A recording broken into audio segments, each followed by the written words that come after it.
本日の細かいテーマは、体重移動。体重移動大事。逆に乗せます。体重を左に乗せます。左6、右4。皆さんこんにちは、ひがです。お願いします。はい、ということで本日は飛距離アップについてやっていきたいと思います。はい、飛距離アップなんですが、本日の細かいテーマは体重移動。体重移動大事。大事です。体重移動をすることによって回転速度が上がりやすくなってくる。で、回転速度が上がることによってヘッドスピードが上がりやすくなるので距離が伸びる。プラス他にもあります。ミート率が上がるっていうのもあるし、他にも体重が乗れば、ちゃんと上手に乗れば、ボールに伝わる力っていうのも強くなってくるので、やっぱり飛距離が伸びやすくなってくるかなと思いますので、やっていきたいと思います。お願いします。初回スイング診断を受講される方限定で比嘉萌えのステッカーを配布しております。欲しい方は e スイングのスタッフまで声掛けしてください。みんな来てね。早速レッスンの方に入っていきたいと思います。今回使用するクラブはドライバーでいきます。で、体重移動はドライバーとアイアンでは少し異なる部分がありますので、今回はドライバーの飛距離アップということでドライバーの説明なので、皆さん気をつけてください。じゃあ説明していきます。お願いします。体重移動といえばやっぱりスイング中のこの重心位置ですよね、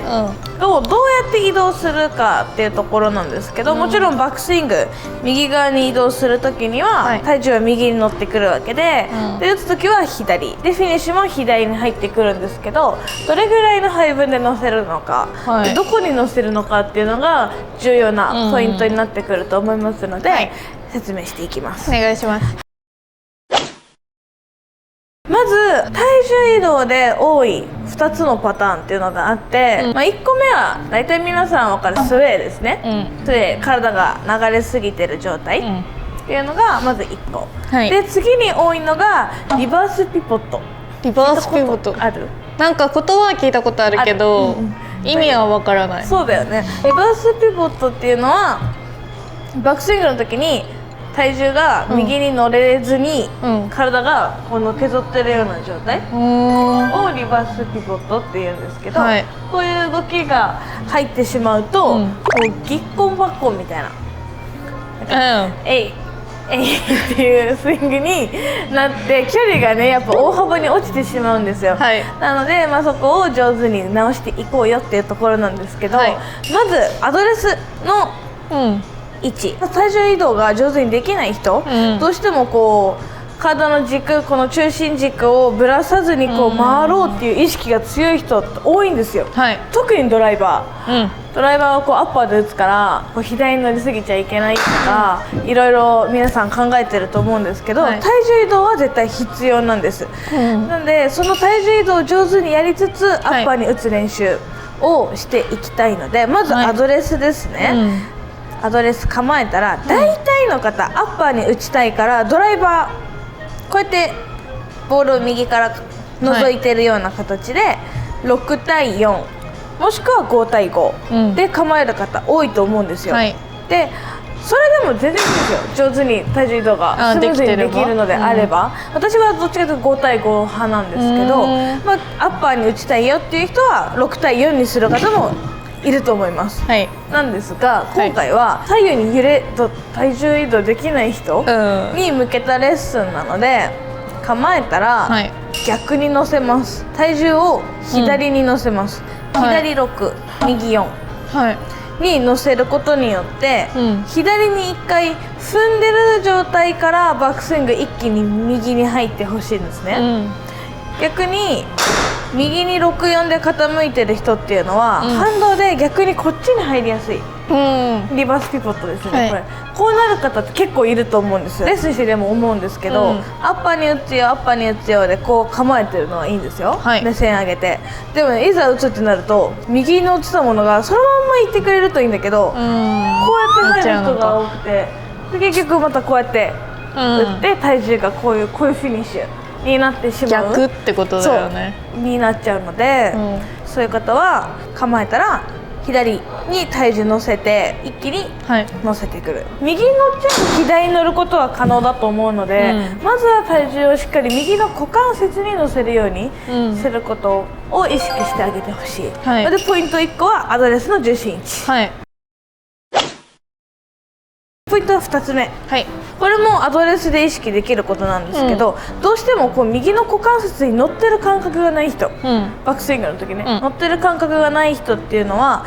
おそらくバックスイングの時で右のこの足がほどけてしまってる人、この膝の高さとかですよね、がこう伸び上がってしまうと、右に重心が乗ってたとしてもここに体重が乗ってる感覚はないはずなんですよ。なのでなるべく右の膝の高さを変えないように上げていきたいんですが、これをやりやすくするために、構えの時に少し膝をちょっとガニ股にヒュッてします。わかります？正面から見ると。ピクって動いてるよ。そう、この状態をしとくことによって下半身がね、いつもよりガチッと力が入って踏ん張れる状態が作れるので、ここで体重左に乗せといて一気に右に入ってくることによって、この辺に乗ってる感覚っていうのがつかめてくるんじゃないかなと思いますので、これをやってみてください。じゃあ次、バックスイングまでの右の乗せ方が分かったら、次ダウンスイングからフィニッシュにかけて左の乗り方のポイントなんですけど、これも一緒ですね。アドレスで左に乗ってから右に乗ることによって、しっかり右に入ったものは次左には乗りやすくなってると思うんですけど、どこまで乗せるかなんですよ。で、左の軸っていうのは右の軸よりも範囲が広いんですね。右は足の外側からここの外側、腰の外側からこう出たらスウェーなんですけど、ここから出なければスウェーじゃない。でも左は外側からこの腰にかけてではなくて、外から垂直にあるので、右に乗ったものここまでは移動してあげないといけないんですね。でそれ以上行くとスウェーになってしまうので、どこで止めるかっていうところなんですけど、基本的にはバックスイング右に乗ったらこの膝がね、少し内側に入ってると思うんですよ。この膝をちゃんとスクエアの状態に戻す。ここで終わりです。これ以上にそうミッて正面に戻す動き。それより外側向いちゃったら、これは力が外に逃げるような動きで上半身も突っ込みやすくなってしまうので、スウェーになります。なんでここから膝をまず正面に戻す、でここから回転を入れていくんですが、回転の入れるってなると膝をね、曲げたまんま回転しようとする人、膝を割れますよね、力が外に逃げます、この状態で膝の向きは変えずにお尻の後ろに引く動きを入れたいので、膝はインパクトにかけて伸ばす動きにすると、ここに壁が入ってくるんですね。これをよく回転っていうと右に乗ったまま、一番あるのは右に乗ったまま回転する人、これは体重移動がなく回転の動きだけで打つので、うまく球に力が伝わらないので、右に乗ったらまずは体重移動が先、膝を戻す動きから膝を伸ばす動き、曲げたまんま回らないように、これも注意してあげてください。もっと分かりやすく練習ドリルとして、足の重心位置、結局は足裏の重心位置を自分で分かっておくことが一番重要だと思いますので、分かりやすい練習をやっていきましょう。お願いします。ということで、足裏の重心位置を感じるために、裸足です。いつの間に皆さん練習場で裸足になるの恥ずかしいと思うので、いいスイング来たら裸足になっていいので、来てくださいね。多分皆さん裸足で練習したことなかなかないと思うんですけど、めちゃくちゃ足裏のこの重心位置を感じやすいんですよ。なので裸足はおすすめです。靴下だと滑っちゃうから裸足がおすすめで、構えるじゃないですか。そしたらまず足の指でちゃんと地面をキュッて掴みます。掴んでおくって、でさっきのちょっと膝をガニ股にキュッと開きます。そうすることによって足に力が入りますので、はい、ここから左に乗った状態から右に入ります。でこの時もちゃんとまだバックスイングでもちゃんと地面を掴んでてください、はい、これがこうなってしまうと力がどっかに逃げてしまってる状態なので、ちゃんとギュッて地面を掴んでおく。はい、はい、掴んだ状態から次左に入っていきますよ。左は膝の戻し、膝が割れない正面まで戻したら、はい、ここから一気に左膝を伸ばしていくのと同時に左のかかとに入ってくるんですけど、かかとの時にこれつま先がこうやって浮いちゃうとまたスウェーとか力がこう逃げやすくなってしまうので、はい、あくまでもボールを捉えるまでは地面を掴んで地面からのパワーを体にちゃんと吸収させられるように、はい、もう一回いきます、はい、ギュッて掴んでガニ股左に乗って右掴んでる、左に乗る、インパクト、でこっからは蹴ってくるので左のこの内側の親指側っていうのはめくれても OK なので、はい、前もたまにさこう流れる時あるじゃん、こうめっちゃ流れやすいある時は、前はねどっちかというとこうかかとには入ること上手なんですけど、つま先がねこう浮くのが早いんですよね。多分地面掴んでないんですよ、左の足の指とか、指で。なんでこうかかとには入れるけど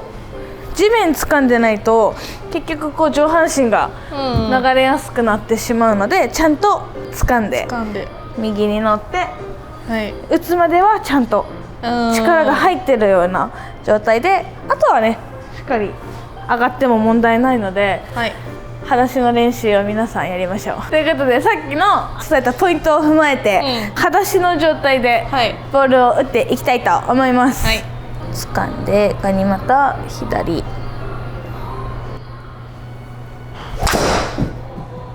はい、はい、こんな感じで、裸足でもちゃんと打つことができれば、はい、でも上手にボールを打つっていう練習ではなくて、あくまでも足裏の重心位置を感じる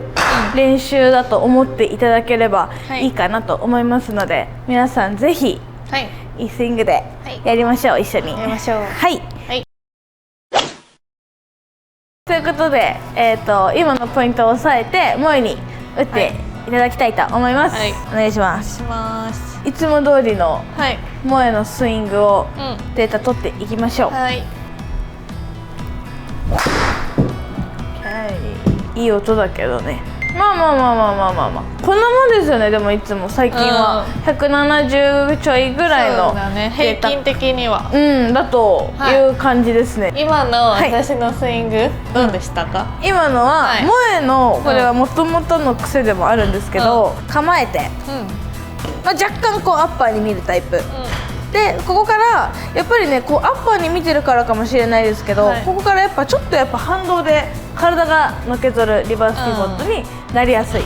でもねここからぎっこんばっこんにはならないですね。ここからどっちかというとそのまま左に突っ込んでいくタイプ、なんで、ちょっとやっぱ一回右に乗る練習、はい、右にちゃんと乗せていく。で頭の位置をこうずらさないような意識ではなくて、頭の位置はちょっとずつこう右に傾いても全然問題ないので、はい、ちょっと右に乗る練習をやっていきましょうか。はい、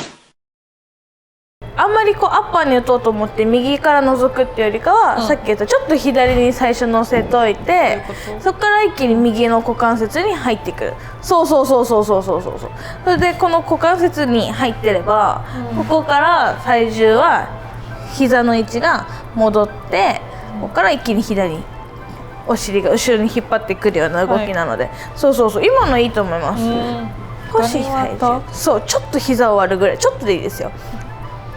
こんぐらい？そうでちょっと64から右に乗って OK。 そっから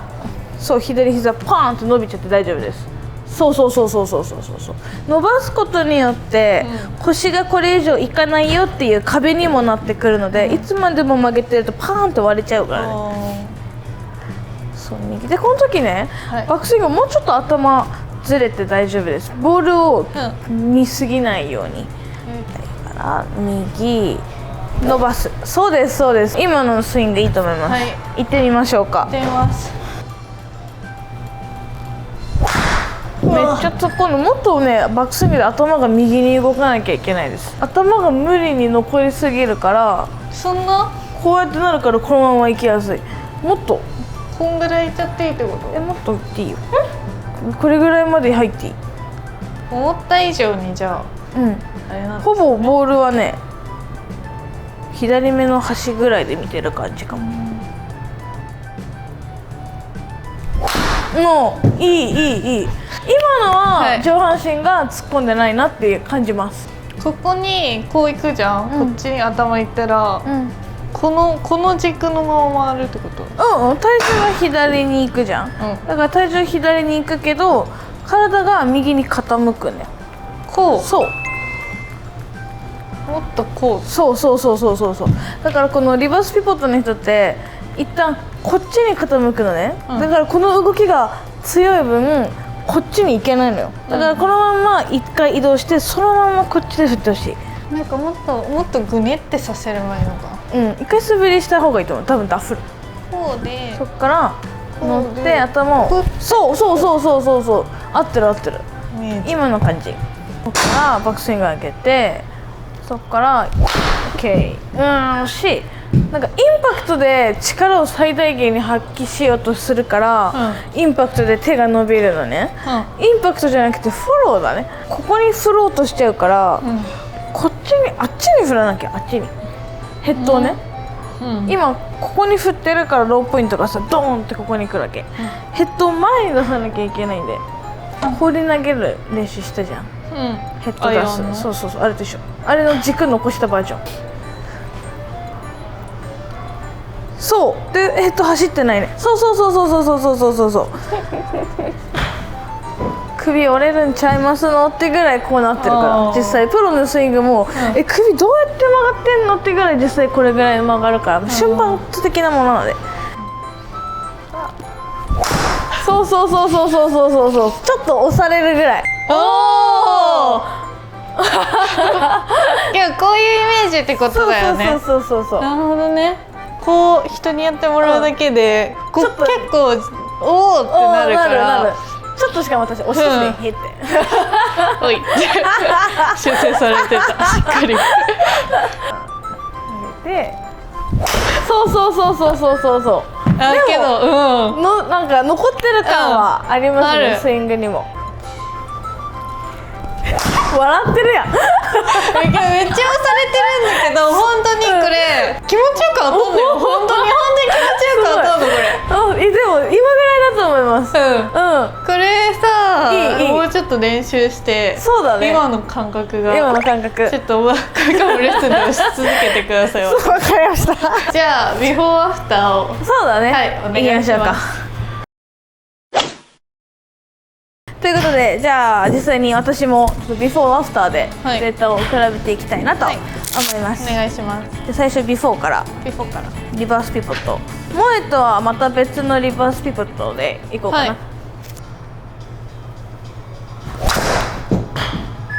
これビフォーです。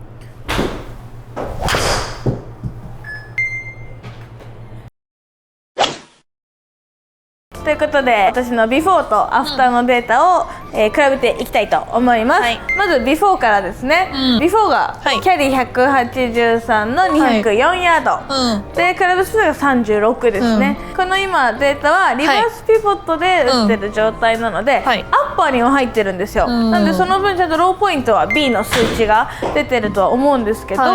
それでもやっぱりヘッドスピードが上手に走ってないのは、このギッコンバッコンで体重が上手に乗れてないから回転スピードが上がらずに、距離が出てないのかなと思います。こちらが正しい体重移動で打った時のデータなんですけど、キャリーが210のトータル241、ヘッドスピード 39.4 になってます。でキャリーが26、7ヤード上がってますね。で、トータル距離も36、7ヤードぐらいアップしてますので、正しい体重移動ができると、今の飛距離から30ヤードぐらいアップする可能性があるということを皆さん片隅に置いて練習してあげるとモチベーションにもなるんじゃないかな。なりますね。ヘッドスピードが36から39.4まで上がってる分飛距離はもちろん伸びてくる。でローポイントがさっきも B だったんだけど、今ちゃんと適正値今 17.8、ちゃんとアッパーには入ってる状態かなと思いますので、体重移動してもしっかりローポイント B で打つ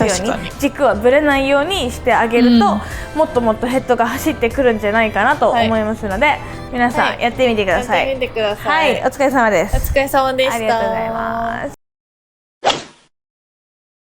e スイングにはスイング分析に特化したトラックマンが置いてありますので、最速で上達することができます。また e スイングの LINE 公式アカウントを登録していただくと定期的に視聴者プレゼントを配信中です。概要欄の LINE を追加していただき、正面と後方からスイング動画と今現在のゴルフのお悩みをテキストで送ってください。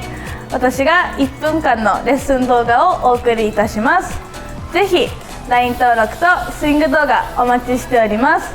ということで、この動画が良かったと思ったらチャンネル登録、グッドボタン、コメント、 LINE 登録お待ちしております。次の動画までまたねー。